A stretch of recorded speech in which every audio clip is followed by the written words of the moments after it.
मेरे शरीर पर पड़ी एक एक लाठी, मेरे शरीर पर पड़ी एक एक लाठी ब्रिटिश सरकार के ताबूत में एक एक कील का काम करेगी। जी, ब्रिटिश सरकार के ताबूत में एक एक कील का काम करेगी। जी हाँ, मैं बात कर रही हूँ AITUC यानी कि all India trade union Congress के संस्थापक, प्रखर राष्ट्रवादी, स्वतंत्रता सेनानी, पंजाब केसरी लाला लाजपत राय, जिनकी विचारधारा को अपना जीवनादर्शन मानते हुए उन्हीं आदर्शों को श्रमिकों के बीच प्रेरित करने वाले तथा अधिकारों को दिलाने वाली क्रांतिकारी महिला, AITUC की नेशनल जनरल सेक्रेटरी तथा वर्ल्ड फेडरेशन की vice president comrade Amarjeet Kaur. इसी कड़ी में इंडियन वर्कर्स फेडरेशन की 2 दिवसीय 14वीं त्रैवार्षिक सम्मेलन के दौरान कॉमरेड अमरजीत कौर ने श्री क्षेत्र जगन्नाथ धाम पुरी संस्कृति भवन में रूबरू के दौरान क्या कहा, आइए उन्हीं की जुबानी। मैम, सबसे पहले तो मैं आपका संपूर्ण परिचय जानना चाहूंगी। मेरा नाम अमरजीत कौर है और मैं AITUC जो सबसे पुराना संगठन है इस देश का, पहला राष्ट्रीय संगठन जो 1920 में बना, और महान स्वतंत्रता सेनानी लाला लाजपत राय इसके फाउंडिंग प्रेसिडेंट थे। बाल गंगाधर तिलक जो मशहूर स्वतंत्रता सेनानी थे, वो उस कॉन्फ्रेंस की तैयारी करवाए, लेकिन कॉन्फ्रेंस से पहले उनका स्वर्गवास हो गया। इस संगठन को नेताजी सुभाष चंद्र बोस ने भी अध्यक्षता दी, पंडित नेहरू ने भी अध्यक्षता दी, वीवी गिरी ने भी अध्यक्षता दी, CR दास, सरोजिनी नायडू, बड़े बड़े महान जो स्वतंत्रता सेनानी थे, वो भी मजदूरों के साथ खड़े होकर गर्व महसूस करते थे। तो AITUC को सबका साथ मिला। उस AITUC संगठन ने आजादी के दौरान तो अपना रोल अदा किया ही, फिर आजाद हिंदुस्तान के अंदर देश को बनाने में अपना रोल अदा किया, और बहुत ही दिग्गज लोग इसके ऊंचे ऊंचे पदों पे रहे। इंद्रजीत गुप्ता जो होम मिनिस्टर भी रहे, वो उससे पहले AITUC के महामंत्री रहे। हमारे वर्ल्ड फेडरेशन ट्रेड यूनियन में नेतृत्व देने वाले KG श्रीवास्तव, वो भी इसके जनरल सेक्रेटरी थे। उस वर्ल्ड फेडरेशन ट्रेड यूनियन के प्रेसिडेंट भी रहे इंद्रजीत गुप्ता। और एक महान हस्ती AB बर्दन, वो इसके जनरल सेक्रेटरी रहे। और चतुरानंद मिश्रा जो कृषि मंत्री हुए थे, वो भी इसके जो है प्रेसिडेंट रहे। कल्याण सुंदरम बहुत ही मशहूर, काफी सालों तक MP रहे, वो इसके पदाधिकारी रहे। श्रीपाद अमृत डांगे जो इस देश के स्वतंत्रता आंदोलन के अंदर बहुत महत्वपूर्ण नाम है, वो बहुत वर्षों तक प्रेसिडेंट और जनरल सेक्रेटरी रहे। और अभी हाल ही में हमारे गुरुदास दास गुप्ता, उनसे पहले जो तेलंगाना मूवमेंट के हैदराबाद निजाम के खिलाफ जिन्होंने 40 के दशक में किसानों ने विद्रोह किया था, उसके मशहूर नेता थे KL महेंद्रा, वो भी इसी AITUC के जनरल सेक्रेटरी रहे। और हाल ही के दिनों में KL महेंद्रा जी के बाद लगभग 16 बरस तक, अपना 16-17 बरस तक नेतृत्व दिया बहुत आपके पड़ोसी प्रदेश पश्चिम बंगाल से मशहूर मेंबर पार्लियामेंट गुरुदास दास गुप्ता, जो बहुत बुलंद बोलते थे और पार्लियामेंट के अंदर हर गरीब गुरबा की आवाज बहुत उठाते थे। जेंडर सेंसिटिविटी के लिए भी उन्होंने बहुत मुद्दे पार्लियामेंट में उठाए थे, तो वो इसके महामंत्री थे। मैं फॉर्चुनेट हूँ कि मुझे मौका मिला। मैं 1994 से AITUC की सचिव थी और 2017 दिसंबर में झारखंड में कॉन्फ्रेंस स्पेशल काउंसिल मीटिंग के अंदर मुझे पदभार दिया गया जनरल सेक्रेटरी का, और 2018 से मैं इस पदवी पे ऊपर हूँ। मेरे पीछे मेरे स्टूडेंट मूवमेंट का एक्सपीरियंस है।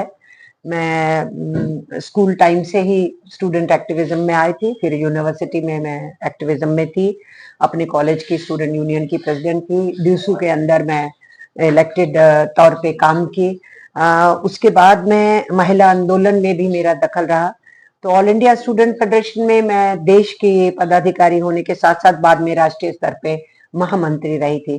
तो एकक में की लीडरशिप में आने से पहले मैं देश का बहुत भ्रमण कर चुकी थी। कुछ एहसास कर चुकी थी देश के बारे में। बीच में मुझे कुछ समय महिला फेडरेशन की लीडरशिप स्टूडेंट फेडरेशन के बाद करने को मिली थी दिल्ली के अंदर। फिर राष्ट्रीय स्तर पे भी मुझे एक टर्म वहां पर राष्ट्रीय महामंत्री रहना पड़ा था नेशनल सेक्रेटरी एटक होने के साथ। तो एटक की लीडरशिप के साथ साथ महिला फेडरेशन की लीडरशिप को जो मैंने किया, तो उसमें महिला जगत में क्या कष्ट है उसका अनुभव जो छात्र जीवन से मुझे थोड़ा था। मुझे मालूम है सोसाइटी कितनी जेंडर इनसेंसिटिव है, लेकिन महिला आंदोलन में काम करने के दौरान और ट्रेड यूनियन में काम करने के दौरान मुझे और समझ में आया कि महिला कामकाजी हो, बाहर निकल के काम करे, घर में भी जो वो करती है वो काम ही होता है, उसकी चाहे पेमेंट उसको नहीं हो रही है। उनके जिंदगी में अभी भी संविधान बराबरी की बात करता है पर वो नहीं मिलती है। तो वो सारे अनुभव भी मेरे पास थे जब मैं एटक की महामंत्री हुई। तो नेचुरली मुझे ये था कि महिला कर्मियों को भी आगे बढ़ाना है, उनको लिए भी यूनियनों में स्थान दिलाना है और असंगठित मजदूर के काम को भी आगे बढ़ाना है। तो मैं आशा करती हूँ कि मेरे साथी जो हैं, मेरे सहयोगी हैं, मेरे कोलीग्स हैं, लीडरशिप का पार्ट है, वो वैल्यू करते होंगे कि मैं कुछ क्या कर पा रही हूँ, क्या नहीं कर पा रही हूँ। पर ये इंडिविजुअल का काम नहीं होता है, कलेक्टिव होता है। मेरी टीम बहुत अच्छी है, उस कलेक्टिव टीम के अंदर मुझे सबका सहयोग है, तो मैं इस जिम्मेदारी को निभा पा रही हूँ। दूसरी सेंट्रल ट्रेड यूनियंस के साथ भी ट्रेड यूनियंस की एकता आज बहुत जरूरी है। जिस एकता को गुरुदास दास गुप्ता जी बनाए, सेंट्रल ट्रेड यूनियंस का एक प्लेटफॉर्म बनाए, उन्होंने जब मेरे को पदभार दिया तो मैंने उसको बहुत सहेज करके आगे चलाने की कोशिश की। और आज के दौर के अंदर जो हम सरकार से भिड़ रहे हैं निजीकरण से बचने के लिए और इन कोड्स से बचने के लिए, तो हम यूनाइटेडली ट्रेड यूनियंस में एआईटीयू से बहुत अच्छा रोल अदा करते हुए उसमें अपने रोल को अदा कर रहे हैं। मैम, सबसे पहले तो एआईटीसी की आप एक वरिष्ठ कार्यकर्ता रही हैं, तो सबसे पहले आपको लाल सलाम। और साथ ही मैं आईजेवी न्यूज में आपका स्वागत करती हूँ। बहुत बहुत शुक्रिया। तो मैम, आज आपके यहाँ पूरी श्री क्षेत्र में एक सम्मेलन हो रहा है जो कि आपका 14वां द्विवार्षिक सम्मेलन है। तो इस दौरान मतलब इंडियन माइंस वर्कर्स फेडरेशन की तरफ से जो हो रहा है, तो इसमें आप लोगों का मुख्य और क्या चर्चा रहा जिसको लेकर आपने बहुत आप लोगों में आलोचना हुई? देखिए, माइनिंग तो ब्रिटिश एरा के टाइम से चल रही थी, मजदूरों की बहुत ही बदतर हालत थी और माइन वर्कर्स के लिए 1922 में अंग्रेजी राज में हमने कानून भी छीन के लिया यूनियंस ने माइन वर्कर्स के लिए। और फिर इंडिपेंडेंट इंडिया में जो माइंस हैं वो तो अपने देश का प्राकृतिक साधन है, जो कोयला निकल रहा था उससे एनर्जी सेक्टर विकास होगा तो देश का विकास होगा। इन सब चीजों को लेके एआईटीयूसी ने उसके राष्ट्रीयकरण की लड़ाई लड़ी। अल्टीमेटली ये नेशनलाइज हुई माइंस 1970s में जाकर के 72 के अंदर इसका फैसला हुआ। 73 में फिर माइंस जो हैं वो राष्ट्रीय संपत्ति के रूप में देखे गए। उससे हमारे देश के एनर्जी सेक्टर को बहुत फैलाव मिला और हमारे देश के विकास की प्रक्रिया में बहुत मदद मिली।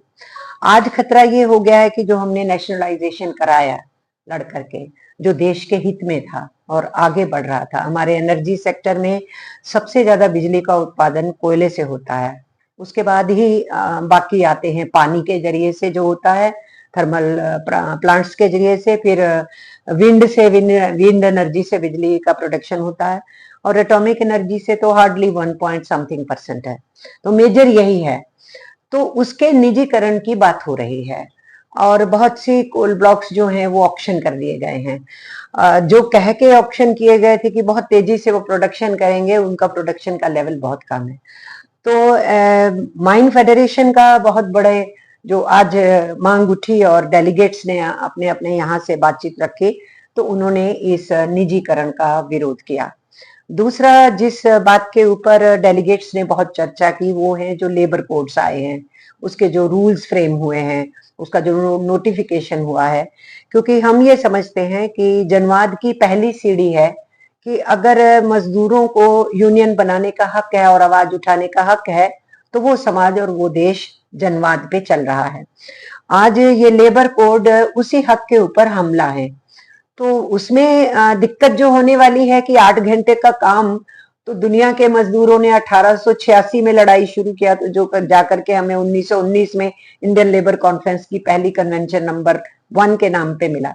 आज उस 8 घंटे को 12 घंटे 13 घंटे काम करने की बात हो रही है। ये कह के कि हाँ 48 घंटे रखेंगे सप्ताह के, लेकिन 12 से 13 घंटे भी काम लिया जा सकता है। लेकिन जो अभी कानून में मौजूदा है कि पर आवर जो आप एक्स्ट्रा काम लोगे उस पर आपको डबल रेट देना पड़ेगा, उसके बिना 12-13 घंटे काम लिया जाएगा। तो ये पूरा का पूरा जो लेबर कोड्स हैं वो हमारी हड़ताल को खत्म करते हैं। हड़ताल का नोटिस देना सब जगह कंपलसरी नहीं था, सिर्फ एसेंशियल कम्युनिटीज वाले एरिया में हड़ताल का नोटिस जरूरी होता था। अब सब जगह पे जरूरी होगा, और उसी के साथ साथ प्रावधान है जैसे ही आप स्ट्राइक का नोटिस दोगे तो वो माना जाएगा आपकी कंसिलिएशन शुरू हो गई, और कंसिलिएशन पीरियड में स्ट्राइक इलीगल मानी जाती है। और इलीगल स्ट्राइक का मतलब है नेता को जेल में जाना होगा और वर्कर्स को डिसमिस होना होगा। तो हड़ताल का अधिकार भी आप छीन लेंगे, 8 घंटे का अधिकार भी आप छीन लेंगे, फिर आप फिक्स टर्म ले आएंगे, आप रेगुलर भर्ती कर नहीं रहे हैं, जो सैंक्शन पोस्ट हैं उनको खत्म करते चले जा रहे हैं, और फिक्स टर्म एम्प्लॉयमेंट में झुंझुनू दिखा दिया कि भी सबको ग्रेच्युटी मिल जाएगी, लेकिन कौन रखेगा साल भर के लिए? और 1 साल की वेतन के लिए मुझे बताइए क्या ग्रेच्युटी बनेगी? वो तो ऊंट के मुंह में जीरा होगा। लेकिन वो भी कोई क्यों देगा? मालिक किसी को फिक्स टर्म पे रखा है, 11 महीने के बाद कहेगा रिव्यू कर लो अपना। तो ये दिखाने के लिए कुछ और है, लेकिन असल में ये जो लेबर कोड्स हैं मजदूरों की कमर तोड़ने के लिए है, ट्रेड यूनियंस की रजिस्ट्रेशन को मुश्किल बनाने के लिए जो उन्होंने प्रावधान बनाए हैं। नेगोशिएशन मुश्किल होंगी, रिकॉग्निशन मुश्किल होगी, क्योंकि आप जो है उसमें कंडीशंस लगा दिए हैं कि सिंगल यूनियन होगी तो 51% लाओ, ज्यादा यूनियन है तो 20% से ऊपर लाओ, फिर हम नेगोशिएशन करेंगे। तो सोशल डायलॉग कैसे होता है? आप आमने सामने बैठ के न तय करते हैं। अगर उस रास्ते को बंद करेंगे वही होगा जो अभी नोएडा में हुआ, पीछे मानेसर में हुआ, बरौनी के अंदर हुआ, पानीपत के अंदर हुआ, सूरत के अंदर हुआ। क्या हुआ? आप यूनियन नहीं बनने दे रहे हो, डायलॉग का रास्ता नहीं छोड़ रहे हो, वर्कर डेस्परेट है, वर्कर सड़कों पे उतर आया, आप पुलिस एक्शन करते हो तो वायलेंस हो गई। तो वो उनमें से कोई भी रिकॉग्नाइज्ड यूनियंस का वहां चैप्टर नहीं है। इन सारी जिन जिन जगह की मैंने नाम लिया उन सब जगह पे जो फैक्ट्रीज में हड़ताल हुआ वो सारी जगह वैसी हैं जहां यूनियंस को बनाना अलाउड नहीं। तो मैम केंद्र सरकार जो श्रमिकों के हित में जो नियम बना रही है, जो बोल रही है कि ये उनके हित में किया जा रहा है, तो उसमें आप कहाँ तक सहमत हैं? पहले गिनाया वही बात मैं कह रही हूँ कि हित तब होता है जब आप मजदूर का अधिकार कलेक्टिव बार्गेनिंग के लिए मानते हैं कि आप एक कलेक्टिव बना सकते हो जिसको यूनियन बोलते हैं। आप यूनियन होने के नाते मैनेजमेंट आपको रिकॉग्नाइज करेगी, आप मैनेजमेंट के सामने अपना मांग पत्र रखेंगे, आप मैनेजमेंट के साथ आप नेगोशिएशन करेंगे, उसमें आप अपने वेतन की बात, अपनी सामाजिक सुरक्षा की बात, अपने ऑक्यूपेशनल सेफ्टी हेल्थ की बात, वो सब कुछ आप रखेंगे, और पीसफुली इंडस्ट्रियल पीस को मेंटेन करते हुए आप उद्योग का फायदा भी कर रहे होंगे, अपने सेक्टर का फायदा भी कर रहे होंगे, और जितना सेक्टर का फायदा होगा मजदूर भी उसमें से कुछ गेन पाएगा, उसका कुछ वेतन बढ़ेगा। लेकिन आप तो यूनियनों का और कलेक्टिव बार्गेनिंग का रास्ता बंद कर रहे हैं, तो ये भले की बात कहां से हो गई? सबसे पहला नुकसान ये है कि आप स्वीकार ही नहीं करना चाहते हैं कि सब जगह पे यूनियन का अधिकार होना एक डेमोक्रेटिक राइट है। तो ये कोई भले वाली बात नहीं है। और अगर काम के घंटे भी बढ़ जाए, हड़ताल को भी आप रोक दें, सोशल डायलॉग आप नहीं करें, हमारे जो फंडामेंटल राइट्स हैं उसको भी आप इनकार करें, तो ये उनके चश्मे से भला हो रहा होगा, हमारे चश्मे से हमारी बर्बादी का रास्ता है। जी।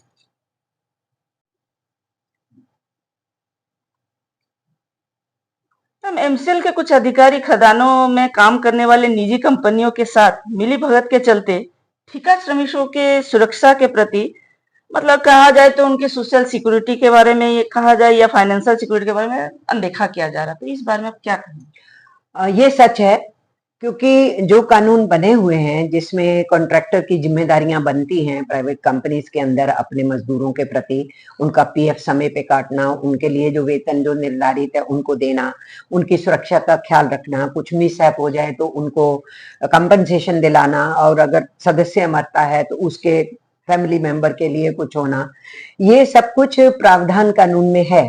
लेकिन ज्यादातर प्राइवेट सेक्टर के अंदर जो कंपनियां हैं और जो ठेके के लोग ठेके पे काम करवाते हैं, उन कॉन्ट्रैक्टर की तरफ से इन सब की अनदेखी की जाती है। और अब नुकसान जो होने वाला है वो ये होने वाला है कि पहले 20 वर्कर आप सप्लाई करते हो, 20 एंड प्लस, तो आपको लाइसेंस लेना है, और अगर आप लाइसेंस शुदा कॉन्ट्रैक्टर हैं तो आपको सारे के सारे कानून के नियम फॉलो करने हैं। उससे वर्कर की प्रोटेक्शन काफी होती थी। अब लेबर कोड आने के बाद वो 20 की बजाय जो थ्रेशोल्ड है वो 50 हो जाएगा। इसलिए आप 50 से नीचे 49, 48 जितना मर्जी सप्लाई करते रहो, आपके ऊपर कोई बंदिश नहीं है, आपके ऊपर कोई कानून नहीं है, आप सब चीजों की अनदेखी कर सकते हो और वर्कर की सेफ्टी का भी नहीं ध्यान रखते हो तो आपको कोई पूछने वाला नहीं है। अब इसमें ये बात सही है कि उनको काम जितनी भी वो कंपनियां आसपास प्राइवेट होती हैं वो मेन कंपनी से काम लेती है ना। जी जी जी। तो मेन कंपनी से काम लेती हैं तो अधिकारियों का कुछ तो जान पहचान और वो सब रहता ही है, क्योंकि अधिकारियों ने ही तो उन कॉन्ट्रैक्टर्स को फिर आगे कॉन्ट्रैक्ट देने के लिए जो भी तय करना होता है। तो ऐसे केसेस सामने आए हैं, ऐसा नहीं कि नहीं आए हैं, जिसमें उन कॉन्ट्रैक्ट वर्कर्स की जो मिसहैप हो जाए, उनके एक्सीडेंट्स हो जाए, उनका नुकसान हो जाए, उसके ऊपर कुछ उनको दिलवाने की बजाय घूस वगैरह का मामला चलता है। तो ये हम लोगों की नॉलेज में है, होता है, लेकिन आप जब तक पिन पॉइंट करके किसी का प्रूफ लेकर के नहीं देते हो तो कंपनी आगे मूव नहीं करती है। तो वो हम लोग करते हैं, पर हमारा सबसे पहला काम ये होता है कि हम ये देखें कि वर्कर का जो नुकसान हुआ है, उसकी फैमिली का जो नुकसान है, उसकी भरपाई हो, और उसी प्रोसेस में फिर हम एक्सपोज करते हैं ऐसे लोगों को। और ये सच है, ये होता था, हो रहा है, और आगे इसकी गुंजाइश बढ़ जाएगी क्योंकि कॉन्ट्रैक्टर्स के हौसले और बुलंद होने वाले हैं। AITUC सहबंधित श्रमिक संगठन विशेषकर पहले से MCL के खदानों में और भी ज्यादा मजबूती के साथ उभर रहा है, जिसमें कॉमरेड सुरेंद्र शर्मा का नाम चर्चा का विषय बना हुआ है। साथ ही संगठन मजबूती के चलते कामगार अपना अधिकार हासिल कर रहे हैं। इस बारे में आप क्या कहेंगे? मैं बहुत खुशी जाहिर करूंगी। यहाँ पर होस्ट ऑर्गेनाइजेशन भी यही है और बहुत अच्छे से प्रबंधन किया है, और इस बात का इन्होंने ख्याल रखा है कि जो हम डिस्कशंस करें, रिपोर्ट्स पेश हो, उनके ऊपर चर्चा हो, उसके नतीजे निकले, फैसले बड़े कंफर्टेबल एनवायरनमेंट में हम कर पाए। तो यूनियन हमारी आगे बढ़ रही है, इससे बड़ी खुशी की बात और नहीं हो सकती। और ऐसी मजबूत लीडरशिप और मजबूत हो। हमारी जो माइंस फेडरेशन है वो भी उनके पीछे है, और हम भी AITUC की तरफ से, क्योंकि AITUC के एफिलिएटेड यूनियन है, तो उनको हल्लाशेरी दे रहे हैं कि बहुत अच्छे से काम कर रहे हो, आगे बढ़ रहे हो और बढ़ो। और उसकी गुंजाइश भी है और उसकी आवश्यकता भी है। जैसे जैसे निजीकरण का हमला बढ़ रहा है, ठेकेदारी का हमला बढ़ रहा है, आउटसोर्सिंग का हमला बढ़ रहा है, लेबर कोड्स का हमला बढ़ रहा है, तो यूनियंस को तो और मजबूत होना ही पड़ेगा। इसलिए जो लीडरशिप हमारी उस मजबूती को आगे बढ़ाती है, उनको हमारी पूरी शाबाशी है, और यहाँ की यूनियन के लिए भी हम बिल्कुल उनके पीछे खड़े हैं। मैम, इस कार्यक्रम के दौरान आपसे रूबरू होते हुए हमें ये पता चला कि आप शहीद सेनानी, स्वतंत्र सेनानी भगत सिंह के परिवार से जुड़ी हैं। तो वो भी एक क्रांतिकारी थे, अब आप भी एक क्रांतिकारी के रूप में लड़ रही है, तो जनता को क्या संदेश देंगे? देखिए, मेरे पिताजी भी स्वतंत्रता सेनानी थे, वो भी बहुत जेलें काटे थे तेजा सिंह स्वतंत्र जी के साथ, और बाकी शहीद परिवारों से संबंध है, ये भी सत्य है। मैं ये समझती हूँ कि मैंने अपनी इस बैकग्राउंड से जो सीखा, समझा या जाना, वो ये जाना कि अपने लिए हर कोई जीता है, समाज के लिए कोई कोई जीता है, और अपने लिए जी के और चले गए उनको कोई याद नहीं करता है। जो समाज के लिए, देश के लिए, मानवता के लिए जी गए, उनको सदियों तक याद किया जाता है। शहीद आजम भगत सिंह की कुर्बानी हम भूल नहीं सकते, स्वतंत्रता सेनानियों की कुर्बानी हम भूल नहीं सकते। तो उनसे अगर प्रेरणा लेंगे तो फिर उस रास्ते पे चलना होगा, नहीं तो दावा करने का कोई मतलब नहीं है कि हमारा उन लोगों से कोई संबंध था। तो हमारा आने वाली पीढ़ियों को यही संदेश रहेगा कि याद रखें, भगत सिंह को कहा गया था, तुम इतने जवान हो, फांसी की सजा हो रही है, माफी क्यों नहीं मांग लेते हो? ये कोई 23 साल की उम्र में कोई जाना बनता है? भगत सिंह का क्या जवाब था? शायद जिंदा भगत सिंह उतना मजबूत नहीं होगा, यूथ को उतना प्रेरित नहीं कर पाएगा जितना शहीद भगत सिंह। इसलिए एक शरीर जाएगा ना, लेकिन विचार जिंदा रहेंगे और नए पीढ़ी को जोश खरोश से अपने देश की आजादी के लिए लड़ने का मौका मिलेगा, ये उन्होंने कहा। तो इसलिए मेरा सबको ये कहना होगा कि हम हर कोई जब अपनी बात आती है, अपने हक की बात, जन्मवादी हक की बात, अपनी बोलने की बात, हमारे अधिकार की बात, हम सब बात करते हैं, लेकिन ये बात अगर सारे समाज के लिए की जाए, उसका महत्व है। तो संदेशा यही है, केवल अपने लिए नहीं लड़ो, समाज के लिए लड़ो, उनकी बेहतरी के लिए लड़ो। वही एक रास्ता है, वही मुक्ति है, वही तृप्ति है, वही शांति है, वही सुख है, वही बुलंदी है।